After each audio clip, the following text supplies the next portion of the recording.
Hello बच्चों, कैसे हैं आप? उम्मीद है सब बढ़िया होंगे। और मैं बता दूं, मैं भी बहुत बढ़िया हूं। और जो बच्चे लाइव क्लासेस ले रहे हैं सबको good afternoon. Chris, Zainab, Supragya, Arjun, Ayaan, Harsh, Lakshmi, Manya, Arsalam, Vishu, Harshit, Yashika और मैनी मोर। तो सभी को गुड आफ्टरनून। जैनब, तो सभी को गुड आफ्टरनून। बाकी बच्चे धीरे धीरे करके ज्वाइन कर रहे हैं। सभी बच्चे मुझे सुन पा रहे होंगे। और एक चीज़ मैं बता दूं कि जो हम लाइव क्लासेज हैं वो हम अपने सेव द लर्निंग ऐप के थ्रू आपको लाइव रिकॉर्डिंग देते हैं। लेकिन पिछले एक दो दिन में थोड़ी सी प्रॉब्लम थोड़ी सी अराइज हुई है। मुझे लगा है कि हमें एक अल्टरनेटिव भी ढूंढना चाहिए। आज सुबह से ही जो मेरे लाइव बैचेस थे, सी ए इंटरमीडिएट का भी था, एक दूसरा बैच भी चल रहा है हमारा सी ए फाउंडेशन का, क्योंकि जो आपका बैच है वो बैच नंबर 2 है, बैच नंबर 1 भी चल रहा है। तो उसमें कुछ प्रॉब्लम अराइज हुई थी, तो उस वजह से वो बैचेज नहीं हो पाए हैं। तो सभी को मैं एक चीज़ कह के रख रहा हूँ बल्कि, कि आप यूट्यूब पे जाके सेव क्लासेस के नाम से जो मेरा यूट्यूब चैनल है उसे आप सब्सक्राइब कर लीजिए और नोटिफिकेशन के लिए बेल आइकन भी दबा दीजिए। सो दैट कि अगर किसी वजह से, मतलब रियरली केसेस है कि ऐप में कोई दिक्कत आती है, तो हमारी क्लास ख़त्म नहीं होगी, बल्कि हम 5-7 मिनट वेट करने के बाद यूट्यूब चैनल से मैं लाइव क्लासेस भी ले सकता हूँ। तो डायरेक्टली आप यूट्यूब चैनल से देख लीजिएगा, तो हमारा कम से कम क्या हो जाएगा कि हमारा समय बर्बाद होने से बच जाएगा। तो सभी बच्चों को ये चीज़ क्लियर है मैं क्या समझाने की कोशिश कर रहा हूँ। तो क्लास ख़त्म होने के बाद सभी बच्चे यूट्यूब चैनल सेव क्लासेस के नाम से है, तो सभी बच्चे उसे सब्सक्राइब करेंगे और वीडियो को लाइक करेंगे और बेल आइकन दबाएंगे नोटिफिकेशन के लिए, जिससे जो भी नोटिफिकेशन है, जो भी मैं यूट्यूब पर नई नई वीडियो अपलोड करता रहता हूं, तो वो आपको समय समय पर प्राप्त होती रहें। और जो पर्पज़ है वो ये पर्पज़ मैंने क्लियर कर ही दिया आपको कि पर्पज़ ये है कि एक सेकेंड अल्टरनेटिव भी होना चाहिए, कि अगर एक अल्टरनेटिव हमारा काम नहीं कर रहा है तो सेकेंड अल्टरनेटिव के थ्रू हमारी लाइव क्लासेज जो है वो बाधित ना हों। तो is it clear to all of you? जल्दी से सभी बच्चे अपने जवाब भेजिए कि क्या ये चीज़ सभी को क्लियर है। फिर हम अपनी आगे की जर्नी बढ़ाते हैं नवंबर के लिए सी ए फाउंडेशन की। चलिए, सभी बच्चों के जवाब आ रहे हैं। तो क्लास के बाद सबसे पहले आपको ये काम करना है। लास्ट क्लास में हमने इंडियन कॉन्ट्रैक्ट एक्ट स्टार्ट किया था। इंडियन कॉन्ट्रैक्ट एक्ट 1872, जैसा कि ईयर से ही पता लग रहा है आपको कि ब्रिटिश शासनकाल का है, जिस समय ब्रिटिश रूलिंग थी इंडिया के ऊपर, उस समय का बना हुआ है। और थोड़े बहुत चेंजेस के साथ जो ओरिजिनलिटी है वो वही है जो 1872 में थी, जो लिखा गया था, जो कॉन्सेप्ट वहाँ बनाए गए थे, वही हम लोग आज़ाद भारत में भी उसे यूज कर रहे हैं, जबकि समय के साथ ये चेंज हो जाना चाहिए। चलिए, बातें तो होती रहेंगी। सबसे पहले क्वेश्चन ये आता है कि सर आप पढ़ा तो रहे हैं इंडियन कॉन्ट्रैक्ट एक्ट, लेकिन इसमें सबसे पहले आप कॉन्ट्रैक्ट का काम बता दीजिए कि what do you mean bye contract. तो जैसा कि कल क्लियर किया था मैंने कि कॉन्ट्रैक्ट एक एग्रीमेंट है which is enforceable by law. An agreement which is enforceable by law is a contract. एक ऐसा agreement which is enforceable by law, तो वो कहलाता है हमारा कॉन्ट्रैक्ट। तो यानी कॉन्ट्रैक्ट जो है दो वर्डों से मिलकर बना हुआ है, एक एग्रीमेंट से और दूसरा एनफोर्सेबिलिटी बाय लॉ से। सारा का सारा जो कंसंट्रेट किया था हमने कल का लेक्चर, वो एनफोर्सेबिलिटी बाय लॉ पर ही क्रिएट किया था कि सर ये कैसे पता लगेगा कि कोई चीज़ एनफोर्सेबल है या नहीं है। वो चीज़ पता लगती है कि जिस समय जो पार्टियां कॉन्ट्रैक्ट को करने के लिए तैयार हैं, what is the intention between the parties, क्या वो एक लीगल रिलेशनशिप में बंधने के लिए तैयार हैं, या कोई जो कॉन्ट्रैक्ट है वो हो सकता है कि डोमेस्टिक हो, वो कॉन्ट्रैक्ट हो सकता है आपका रिलीजियस हो, या वो कॉन्ट्रैक्ट हो सकता है आपका सोशल कॉन्ट्रैक्ट हो। अगर इन तीन कॉन्ट्रैक्ट में से कोई कॉन्ट्रैक्ट होगा तो हम ये मानेंगे कि पार्टियों में लीगल आई थिंक। तो हम बात कर रहे थे एनफोर्सेबिलिटी बाय लॉ की। तो एनफोर्सेबिलिटी जो बाय लॉ है, अगर कोई भी डोमेस्टिक यानी कि घरेलू एग्रीमेंट है, दूसरा सोशल है, सामाजिक है, या रिलीजियस है, वहाँ पर ये एज्यूम किया जाता है, मैं बार बार रिपीट करूँगा, थोड़ा कंसंट्रेट भी करूँगा इस वर्ड पर, एज्यूम किया जाता है कोई कंक्लूसिव चीज़ नहीं है कि पक्के तौर पर हम हमेशा ही कह सकते हैं, लेकिन 90% केसेस में ये प्रिजम्पशन रहती है कि पार्टियों के बीच में intention to create legal relationship नहीं थी। यानी कि जिस समय पार्टियां इस तरह के कॉन्टैक्ट कर रही हैं वो ये सोच रखती ही नहीं हैं कि अगर दूसरी पार्टी ने कॉन्टैक्ट को कैंसिल किया या कुछ आनाकानी की मानने में, तो मैं उस पर मुकदमा कर दूंगा या कर दूंगी। अगर एक हस्बैंड वाइफ में कोई कॉन्ट्रैक्ट होता है, एग्रीमेंट होता है, फादर बेटों के बीच में कोई एग्रीमेंट होता है, या सामाजिक तौर पर जैसे मैंने एग्जाम्पल दिया था कि ऋतिक ने कल परिणीति को डिनर पर आमंत्रित किया है, तो क्या ऋतिक ने उस समय सोचा होगा कि अगर परिणीति नहीं आ पाई तो मैं मुकदमा कर दूंगा? तो इंटेंशन इज वेरी इंपॉर्टेंट, ये ध्यान रखिएगा। मैं आज इंटेंशन के ऊपर भी पूरा का पूरा लेक्चर दूंगा, जिससे कि आपको लॉ की अंडरस्टैंडिंग और क्लियर हो। लॉ को पढ़ने में तभी मजा आएगा जब आप उसका प्रैक्टिकली टच समझ पाएंगे। तो इंटेंशन इज वेरी इंपॉर्टेंट कि आपकी नीयत क्या है, वो पता आराम से लगती नहीं है, ये भी समझ लीजिए। कुछ केसेस में लॉ प्रिज्यूम करके चलता है, कुछ केसेस में आपको साबित करना पड़ता है। तो आज हम बात करेंगे कि इंटेंशन क्या है और उसका क्या रोल होता है। Intention to create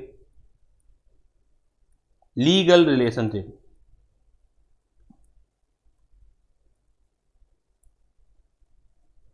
intention to create legal relationship. तो what do you mean by intention? Intention यानी कि नियत। इंटेंशन यानी कि नियत, इसे सोच भी कह सकते हैं कि जिस समय कोई आप एक्ट को परफॉर्म कर रहे हैं तो उस समय आपकी सोच क्या है। आप ही बताइए कि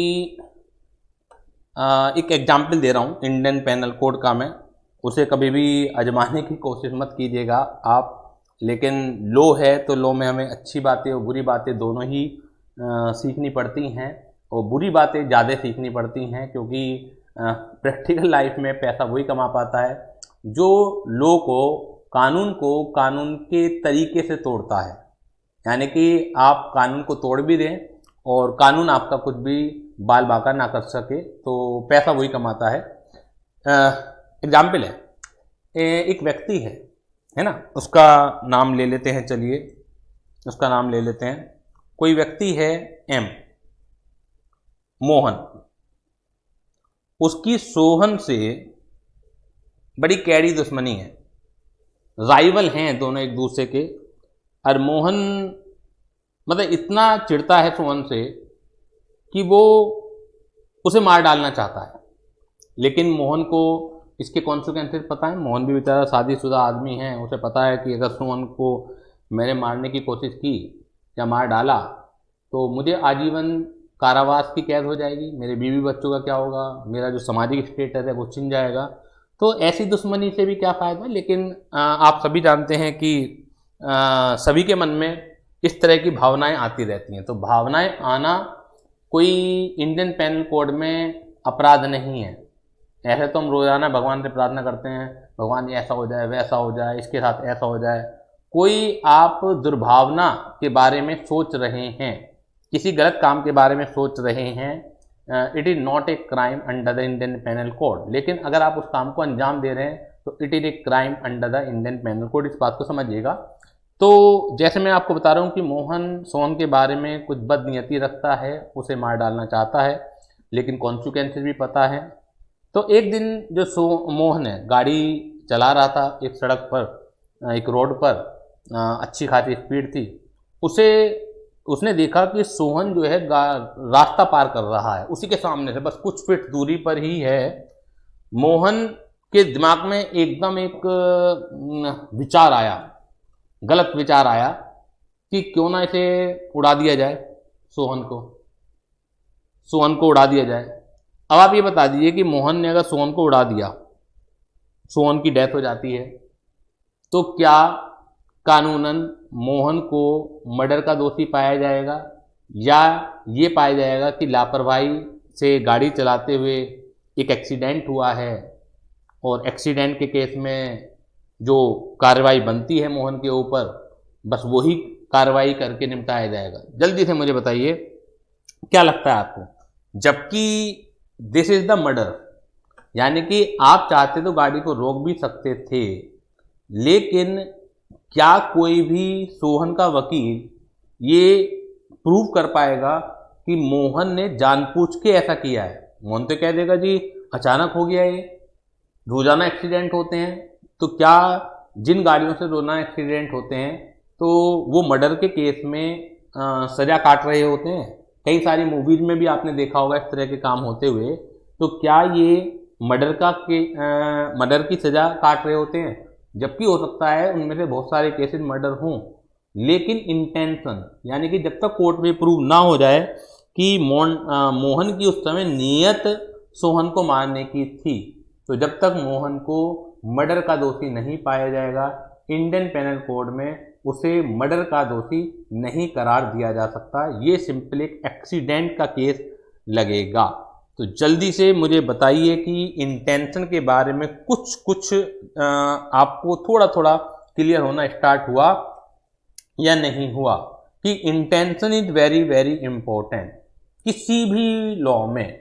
यानी कि कोई भी आप गलत काम करें, लेकिन अगर साबित हो जाता है गलत नीयत से किया है तो फिर सजा होती है। बाई चांस वो गलत काम हो गया तो सजा नहीं होती है। हम ये कह देते हैं साधारण भाषा में, अदर देन लीगल टर्मिनोलॉजी में, कि किसी को जान से मारना एक अपराध है, किसी का मर्डर करना एक अपराध है। जबकि सही जो सेंस है लीगल टर्मिनोलॉजी की अगर बात करें, टेक्निकल तौर पे बात करें, किसी को मारना, किसी की जान लेना गलत नीयत से वो अपराध है।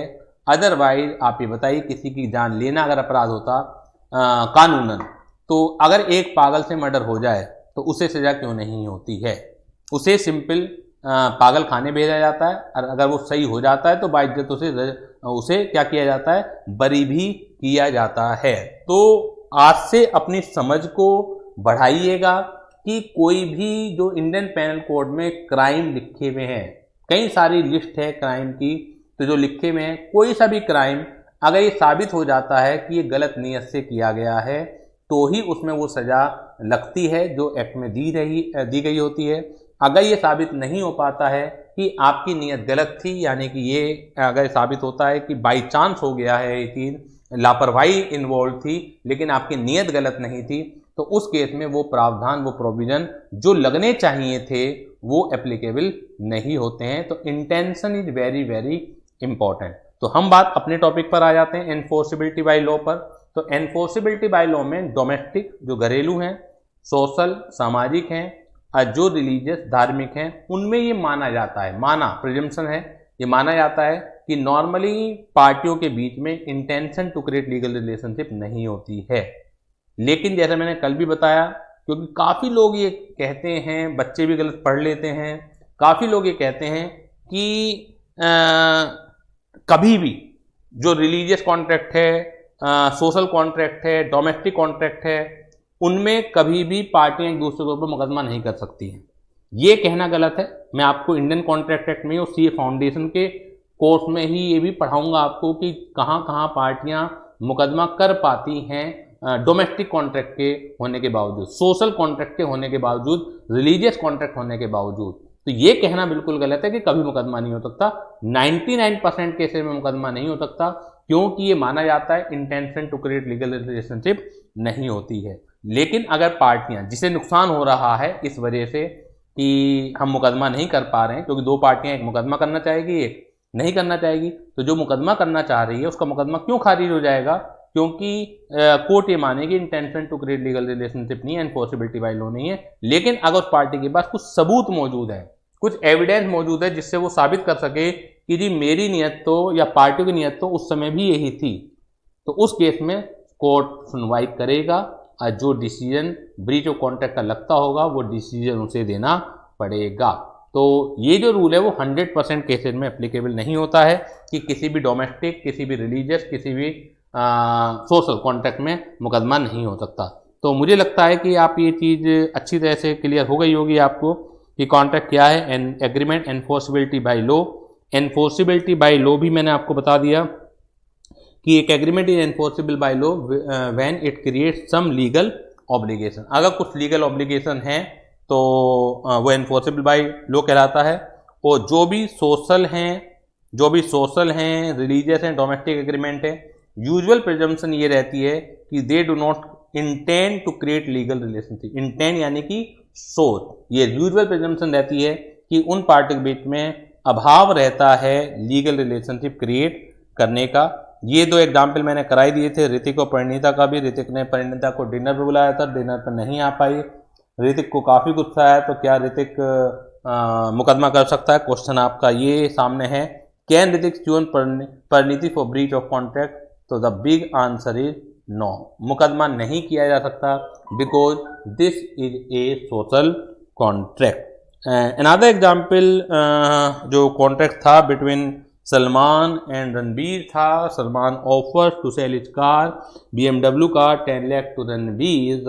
रणबीर एक्सेप्ट दिस ऑफर कि उसे बड़ी सस्ती कार मिल रही है, लेकिन बाद में रणबीर को लगा, आलिया ने उसकी क्लास लगा दी कि क्या समाज में बेइज्जती कराओगे, तो रणबीर ने मना कर दिया, कैंसिल करना चाहता है। तो सलमान क्या मुकदमा कर सकता है? आंसर यस, क्योंकि because this is not a social contract, this is a contract जो कि एक कमर्शियल कॉन्ट्रैक्ट है, जो कि बिजनेस कॉन्ट्रैक्ट है। तो वहाँ पर लीगल रिलेशनशिप होती है, वहाँ पर एनफोर्सिबिलिटी बाय लॉ होती है। Is it clear to all of you? जल्दी से जवाब भेजेंगे कि क्या क्लियर है या नहीं है। अब now the question arise, what is an agreement? What is an agreement? Agreement क्या है? देखिए, एक बार कॉन्ट्रैक्ट का पूरा एक चार्ट बनाते हैं कि कॉन्ट्रैक्ट की कितनी ब्रांच हैं। कॉन्ट्रैक्ट सभी बच्चे इसे लिखेंगे भी।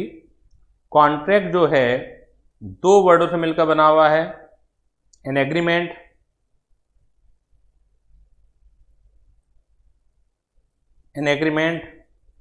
Enforceable by law.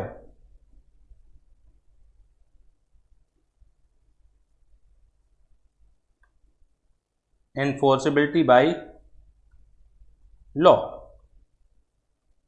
Agreement again दो चीजों से मिलकर बना हुआ है, promise plus consideration.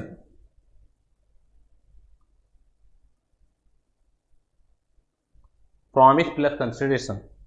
Promise again दो चीजों से मिलकर बनी हुई है, ऑफर प्लस एक्सेप्टेंस।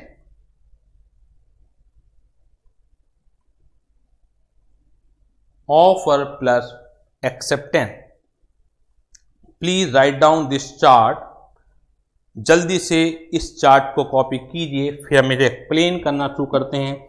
जितने भी इसमें वर्ड आए, ऑफर है, एक्सेप्टेंस है, कंसिडरेशन है, सारे के सारे वर्ड्स के ऊपर पूरा का पूरा एक चैप्टर है, और धीरे धीरे करके हम कॉन्ट्रैक्ट एक्ट में आगे बढ़ते चले जाएंगे। ये एक चार्ट है ये, लेकिन आप समझें ये कंप्लीट प्रोविजन है फॉर मेकिंग ए कॉन्ट्रैक्ट, ये कंप्लीट कंडीशन है फॉर मेकिंग ए कॉन्ट्रैक्ट। तो ये गलत है, क्योंकि इसके अलावा भी बहुत सारी और शर्तें हैं, इसके अलावा भी बहुत सारी और कंडीशन हैं जो हमें साथ के साथ चेक करनी पड़ती है कि क्या कोई कॉन्ट्रैक्ट वैलिड है या नहीं है। ये मोटे मोटे तौर से मैं बात करूंगा कि ये मोटे मोटे तौर से कॉन्ट्रैक्ट की कुछ कंडीशन है। अभी दूसरी ही क्लास है, तो सारी की सारी कंडीशन हम नहीं सीख सकते हैं, धीरे धीरे करके सीढ़ियाँ चढ़नी पड़ेंगी। ऐसा नहीं है कि आप नीचे के पायदान पर खड़े होकर सीधे छत पर उछल के चले जाएं, तो खतरा है चोट लगने का, तो हम खतरे वाला काम कोई भी नहीं करेंगे, धीरे धीरे करके हम सीढ़ियाँ चढ़ेंगे। तो एक आइडिया देने की कोशिश मैंने की है कि व्हाट इज ए कॉन्ट्रैक्ट। पहले इन वर्डों की जानकारी लेंगे, फिर इन वर्डों के साथ साथ धीरे धीरे करके नए नए वर्ड हम इसमें जोड़ते चले जाएंगे। लेकिन आप गलत फहमी में ना रहें, इस वजह से मैंने आपको क्लियर कर दिया कि कॉन्ट्रैक्ट खाली इतना ही नहीं है, इसके अलावा भी कंडीशन है। ये तो कंडीशन है ही जो आपके सामने रखी जा रही हैं। तो जल्दी से बताइए कि ये चार्ट आपने कॉपी कर लिया या नहीं किया है, फिर आगे बात करते हैं कि सर एग्रीमेंट क्या है। तो जैसा कि चार्ट में ही दिख रहा है, ए प्रॉमिस और a set of promise. A promise a promise और ए सेट ऑफ प्रोमिसेज, यानी कि एक वायदा या एक से ज्यादा वायदे भी हो सकते हैं। ए प्रॉमिस और a set of promise forming part of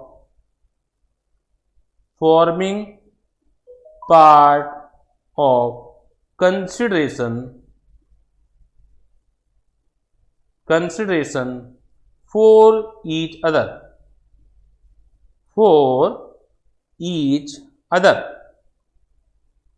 A promise or a set of promises forming part of consideration for each other is called, a promise or a set of promise forming part of consideration for each other is called an agreement। ये ऊपर भी definition लिखी हुई है, यानी कि कोई promise या सेट ऑफ प्रॉमिस जिसमें कि एक दूसरे के लिए कंसिडरेशन भी हो।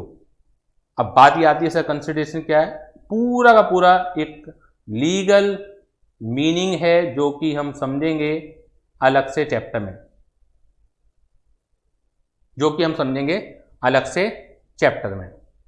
अब बात ये आती है सर हाँ जी बेटा बताइए क्या कहना चाह रहे हैं आप? सर ये प्रॉमिस क्या है?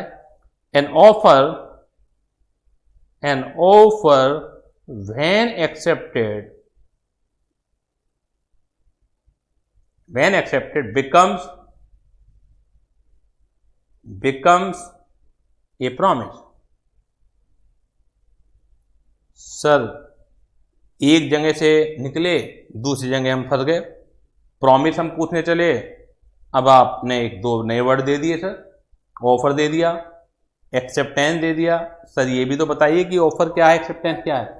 इसके ऊपर भी अलग से पूरे के पूरे चैप्टर हैं, लीगल मतलब तभी समझ में आएगा। और आम बोलचाल की भाषा में मैं अभी क्लियर कर देता हूँ। जैसे सलमान भाई ने कहा था रणवीर से, I want to sell my car, will you buy my this car? तो this is the offer made by Salman and Ranveer said कि yes why not, I agree to buy your car. तो रणवीर का जो स्टेटमेंट है, this is the acceptance given by the Ranveer.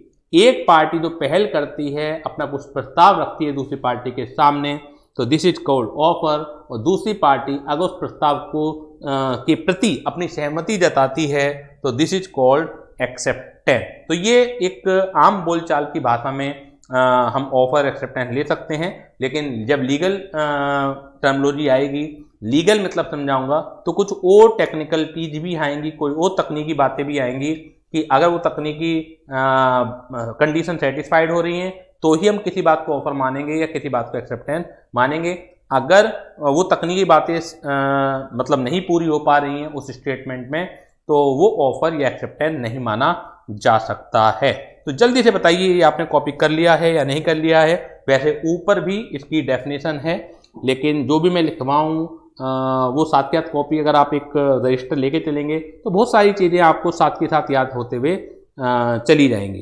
ठीक है, तो चलिए एक डेफिनेशन भी पढ़ लेते हैं। यहाँ तक लिखवा दिया मैंने वैसे आपको। तो what is an agreement? Agreement क्या है? तो देखिएगा, what is an agreement? Agreement क्या है?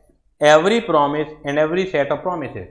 तो कोई एक वायदा या एक से ज्यादा किए गए वायदे, every promise and every set of promises forming the consideration for each other in an agreement, जो एक दूसरे के लिए कंसिडरेशन भी उसमें हो तो it is called agreement. Now what is an promise? A proposal यानी कि offer when accepted becomes a promise. तो ये प्रपोजल को हम दूसरे शब्दों में क्या लिख सकते हैं? Offer. N offer when accepted becomes a promise. तो गेटिंग दिस पॉइंट, कोई प्रॉब्लम हो, कोई दिक्कत हो तो मुझे बता दीजिए कि क्या सभी बच्चों को ये चीज़ क्लियर है या नहीं है। जल्दी से मुझे अपने आंसर भेजिए कि पूरा का पूरा जो कॉन्ट्रैक्ट है का जो चार्ट है, ये अपने आप में कंप्लीट चार्ट नहीं है, मैं पहले क्लियर कर दूं कि ये कुछ ही कंडीशन है एक वैलिड कॉन्ट्रैक्ट को करने के लिए कि प्रॉपर ऑफर होना चाहिए, प्रॉपर एक्सेप्टेंस होनी चाहिए, कंसिडरेशन होना चाहिए, एनफोर्सेबिलिटी बाय लॉ होनी चाहिए, तो बहुत सारी कंडीशन में से कुछ कंडीशन हैं जो एक वैलिड कॉन्ट्रैक्ट को करने के लिए हमें जांचनी पड़ती हैं, चेक करनी पड़ती हैं। लेकिन इसके अलावा भी अलग अलग सेक्शनों में और भी कंडीशन आएंगी, अगर वो फुलफिल नहीं हुई तो भी हम ये नहीं कह सकते कि आप एक वैलिड कॉन्ट्रैक्ट में एंटर कर गए। तो is it clear to all of you? जल्दी से बताइए कि क्या सभी बच्चों को क्लियर है? चलिए, सभी बच्चों को ये क्लियर है। एग्जाम्पल देख लेते हैं, दो तीन एग्जाम्पल देख लेते हैं। Example, A agree with B. ज्यादातर एग्जाम्पल मैंने आपके स्टडी मटेरियल से चोरी किए हैं, इंस्टीट्यूट का स्टडी मटेरियल तो अपने भी अलग से दिए हैं।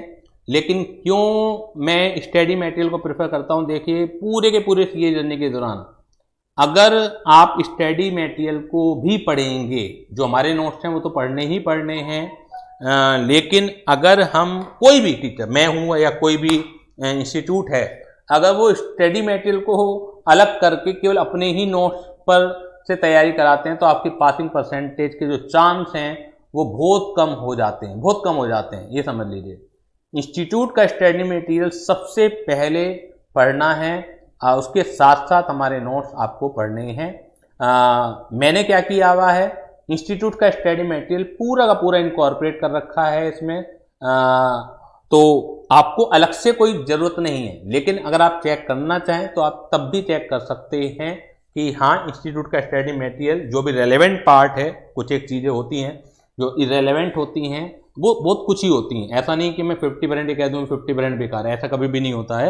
हाँ, 5-7% जो है कि बहुत ज़्यादा टेक्निकल दे रखी है, मुझे पता है सीए फाउंडेशन में उसकी रिक्वायरमेंट नहीं है, इतनी टेक्निकल है, तो वो तो एक बार को आप छोड़ सकते हैं। अदरवाइज इंस्टीट्यूट का स्टडी मटेरियल बहुत इंपॉर्टेंट है, जो लैंग्वेज उसमें लिखी हुई है, जो एग्जाम्पल उसके अंदर दिए हुए हैं वो बहुत ज़्यादा ज़रूरी होते हैं अगर आपको नंबर कम मेहनत में भी ज़्यादा लाने हैं। तो सारे एग्जाम्पल मैंने आईसीआई के स्टडी मटेरियल से लिए हुए हैं, ये जो आपको मैं दिखला रहा हूं। A agree with B to sell car for B 2 lakh to B. A अपनी सहमति जताता है 2 लाख रुपए में अपनी गाड़ी को बी को बेचने के लिए।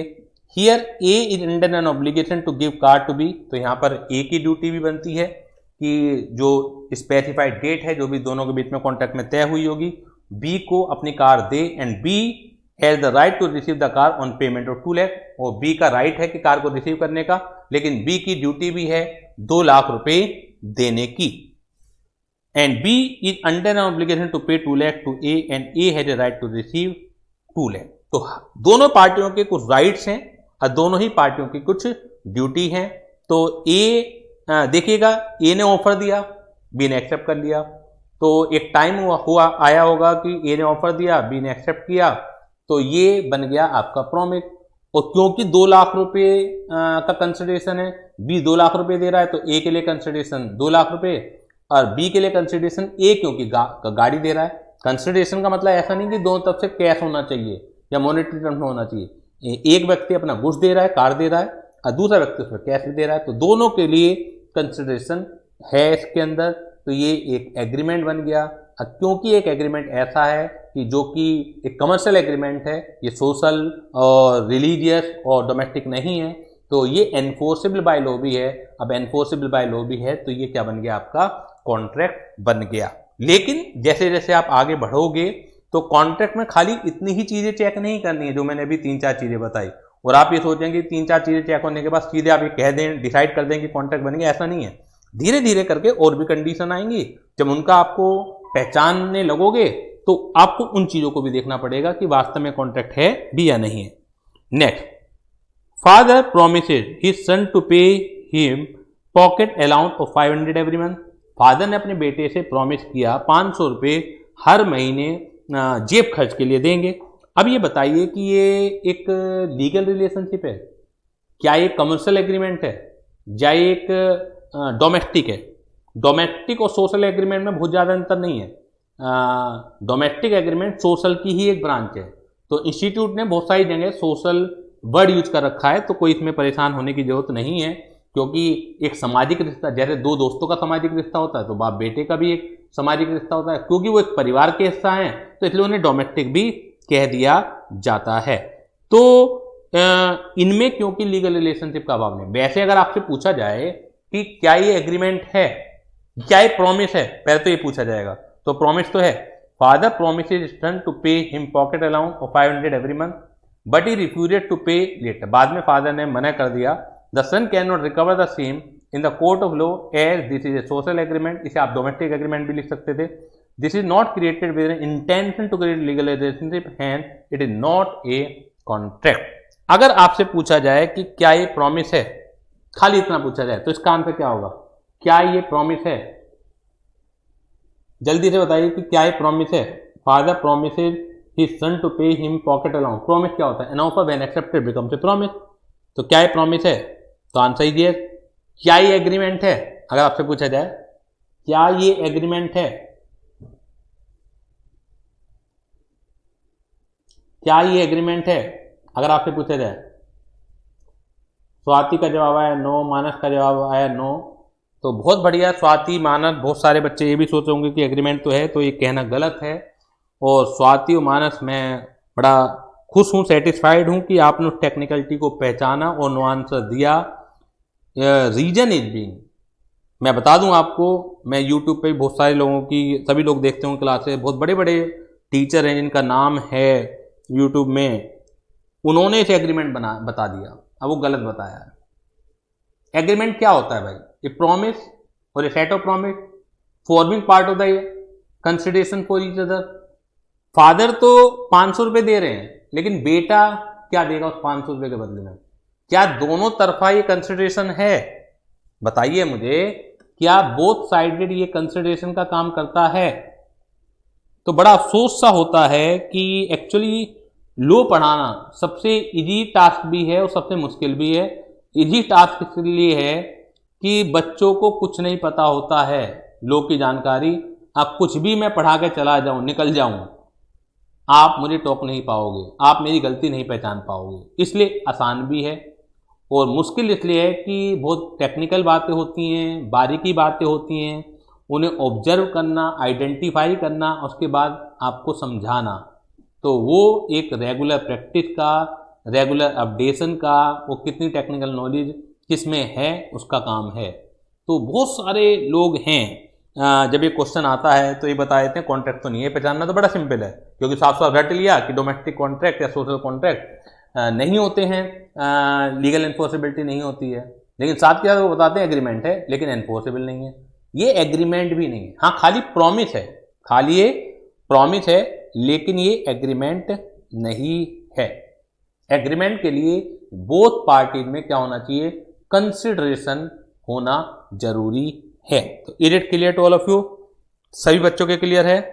नेक्स्ट देखिएगा, he husband agree to pay to his wife certain amount and maintenance every month while he was abroad. ये तो केस स्टडी है, बालफर वर्सेस बालफर की बहुत फेमस केस स्टडी है कि एक हस्बैंड बाहर जाते वक्त विदेश चला गया, मतलब इंडिया में ही है माना, और विदेश में नौकरी लग गई, और वाइफ को कहा कि चिंता मत करो, मैं हर महीने का जो खर्चा है तुम्हें बाहर से भेज दिया करूंगा।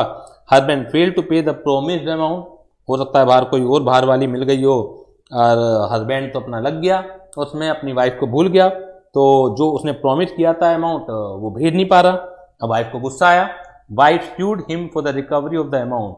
वाइफ मुकदमा करना चाह रही है, यहाँ वाइफ मुकदमा नहीं कर सकती है, क्योंकि जिस समय ये कॉन्ट्रैक्ट में एंटर होने की कोशिश कर रहे थे, ये डोमेस्टिक था, इंटेंशन नहीं थी ना हस्बैंड की ना वाइफ की कि अगर कोई मुकरता है तो मैं आपके ऊपर मुकदमा कर दूंगी। तो here in this case wife could not recover, it was a social agreement and the party did not intend to create any legal relationship. लेकिन ध्यान रखिएगा, मैं बार बार रिपीट कर रहा हूँ, इसलिए रिपीट कर रहा हूँ बार बार, क्योंकि मुझे पता है मार्केट में ज़्यादातर लोग ये कहते हैं इनके ऊपर मुकदमा हो ही नहीं सकता, और मैं आपको साबित कर दूंगा कि इन पर भी मुकदमा हो सकता है। यानी कि हस्बैंड अगर वाइफ से कुछ प्रॉमिस करता है, अगर कुछ एक्स्ट्रा कंडीशन सेटिस्फाइड करता है, आगे पढ़ने में आएंगी आपके, तो वाइफ इस केस में भी मुकदमा कर सकती है। तो ये कहना गलत है, लेकिन इन जनरल अगर बात करें तो हाँ, ये डोमेस्टिक एग्रीमेंट है, सोशल एग्रीमेंट है, can not recover in general. लेकिन रेयर केसेज हैं, कुछ एक्सेप्शन है, जहां पर मुकदमा संभव है। लास्ट एग्जाम्पल, लेखपाल प्रोमिसेड to pay 5 lakh to his son if the son passes the C exam. Paper में एडिटेड केस स्टडी आ गई थी, ये इस एग्जाम्पल से बन के ही केस स्टडी आ गई थी। एक फादर हैं, उन्होंने अपने बेटे से, आपके फादर मम्मी पापा ने भी प्रॉमिस कर रखा होगा अगर सीए फाउंडेशन आपके लिए कर जाओगे मैं मोबाइल दिला दूंगा, किसी ने कहा एप्पल का दिला दूंगा, किसी ने कहा सैमसंग नोट 9 दिलवा दूंगा, किसी ने कहा S20 दिलवा दूंगा, अलग अलग प्रोमिस किए होंगे। लेकिन अगर वो नहीं दिलवा पाए तो क्या बच्चे मुकदमा कर सकते हैं अपने मम्मी पापा के ऊपर? Answer is no. क्यों? क्योंकि ये भी डोमेस्टिक एग्रीमेंट है। अब दो कारण है, खाली यही कारण नहीं है। जो नीचे के जो आपका ऊपर का सेकंड वाला केस था, बल्कि थर्ड और फोर्थ लास्ट के जो तीनों हैं उनमें दो कारण है। एक तो लीगल रिलेशनशिप नहीं है तो एनफोर्सेबिलिटी बाय लॉ नहीं है, और एक और भी रीजन है, और वो क्या है कि एक तरफा कंसिडरेशन है लेकिन दूसरी तरफ से कोई कंसिडरेशन है ही नहीं। तो दोनों ही कारण होते हैं इसमें मुकदमा ना करने के। तो अगर किसी भी केस स्टडी में एक से ज्यादा रीजन तो आपको सारे के सारे पहचानने चाहिए। तो is it clear to all of you? सभी बच्चे बताएंगे मुझे कि क्या ये चीज क्लियर हो गई है या नहीं हुई है। क्या ये चीज क्लियर हो गई है या नहीं हुई है, जल्दी से बताएंगे।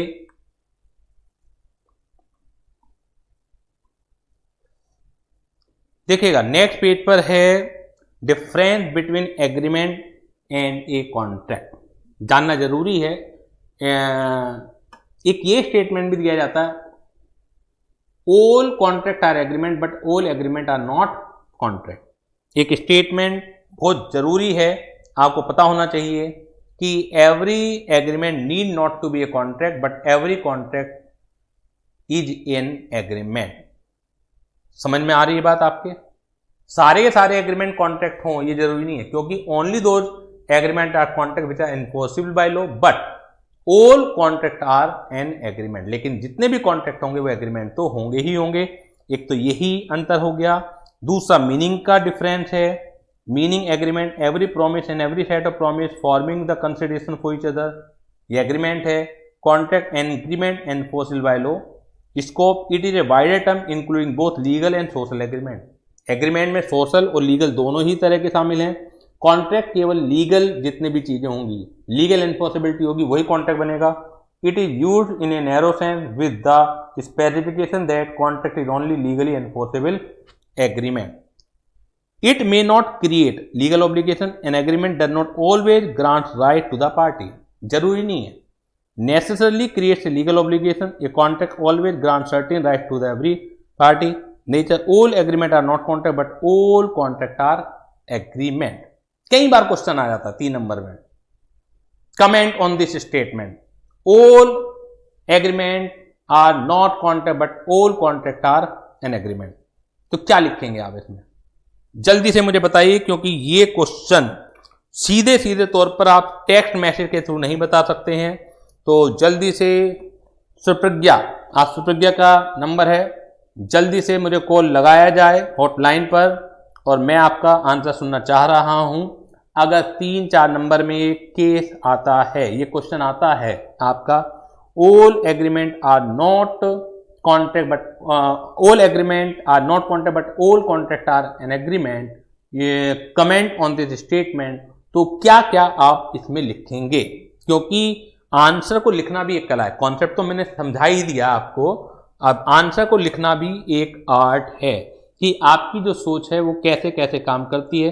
फटाफट मुझे बताइए क्या लिखेंगे। सुप्रज्ञा कॉल लगाया जाए मुझे, मैं वेट कर रहा हूं, इतना टाइम नहीं लगता है कॉल लगाने में। जल्दी से। दूसरा नंबर मान्या का है, मान्या आपको लगाइए मुझे।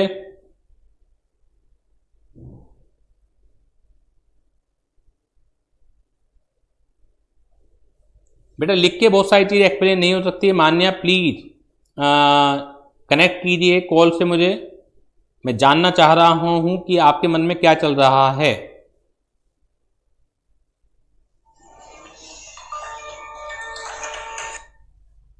यस बताइए।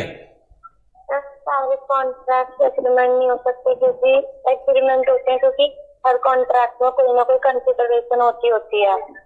यस, मतलब जैसे 3-4 नंबर का आएगा तो स्टार्ट कैसे करेंगे आप इसे, क्योंकि ये तो जो क्वेश्चन पूछा है उसी को आपने आंसर के रूप में लिख रहे हो, तो शुरुआत कैसे करेंगे, इस स्टेटमेंट पर कमेंट कैसे करेंगे।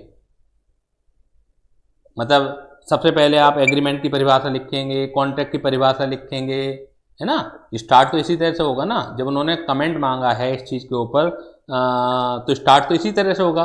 उसके बाद एग्रीमेंट की जो एसेंशियल कंडीशंस हैं वो देखेंगे, कॉन्ट्रैक्ट की जो एसेंशियल कंडीशन है वो देखेंगे, और फिर लास्ट में कंक्लूजन देंगे कि इससे साबित होता है कि सारे एग्रीमेंट कॉन्ट्रैक्ट नहीं होते हैं, ओनली वो कॉन्ट्रैक्ट होते हैं जो कि एनफोर्सेबल बाय लॉ होते हैं, लेकिन जो कॉन्ट्रैक्ट हैं वो अगर कॉन्ट्रैक्ट हुआ तो वो एग्रीमेंट तो जरूर होगा ही होगा। समझ आ रही है बात, क्योंकि मुझे साथ के साथ आपको लिखने का तरीका भी समझाना है ना। पेपर सब्जेक्टिव है, ऑब्जेक्टिव तो है नहीं है, तो जब सब्जेक्टिव है तो आपको लिखने का तरीका भी आना चाहिए। कई बार तो डायरेक्ट क्वेश्चन आ जाएगा, तो डायरेक्ट क्वेश्चन में तो क्या होता है, जो सामने थ्योरी है, माना वो पूछने लगे what is the difference between agreement and contract, तो जो सामने आपकी स्क्रीन पर दिख रहा है वो आप लिख दीजिए, कोई दिक्कत नहीं। लेकिन कई बार थोड़ा सा वो ट्विस्ट मार देते हैं क्वेश्चन में, या तो केस स्टडी बना के पूछ लेंगे, तो केस स्टडी में लिखा तो सब यही जाएगा जो थ्योरी में आपके सामने है, लेकिन थोड़ा सा लैंग्वेज को परिवर्तित करके, थोड़ा सा आपको भी थोड़ा टेक्निकलिटी डाल के लैंग्वेज में तब उसे पेश करना होगा, ठीक है ना। तो अभी तो खैर दूसरा लेक्चर है, कोई दिक्कत नहीं, धीरे धीरे करके हम ये सब चीज़ें सीखेंगे अपनी स्टडी के दौरान। बाकी बहुत अच्छा आपने बताया, लेकिन भाई सुप्रज्ञा ने कॉल नहीं लगाया, बहुत गलत बात है। चलिए, थैंक यू मान्या, और थैंक यू वेरी मच।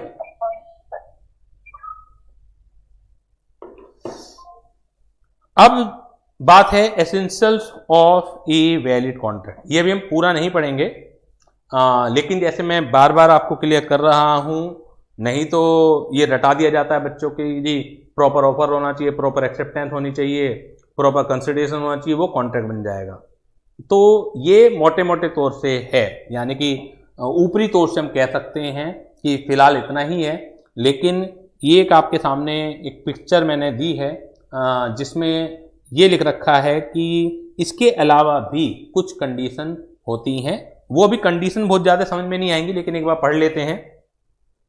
जैसे as given by section 10 of the Indian contract act, एक सेक्शन 10 भी है, उसमें एग्रीमेंट का होना जरूरी है, फ्री कंसेंट होना जरूरी है। सर ये फ्री कंसेंट क्या है, पूरा चैप्टर है। कंपिटेंसी ऑफ पार्टीज, पार्टियों का लायक होना जरूरी है, यानी कि कौन कौन सी पार्टी लायक हैं, कौन कौन सी पार्टी नालायक हैं, वो हमें पढ़ना है। यानी कि जो पार्टी कॉम्पिटेंट हैं वही कॉन्टैक्ट कर सकती हैं, अगर इनकॉम्पिटेंट पार्टियां कॉन्टैक्ट करेंगी तो वो वैलिड नहीं होगा, जो हमने चार्ट बनाया उससे कहीं नहीं पता लगता है।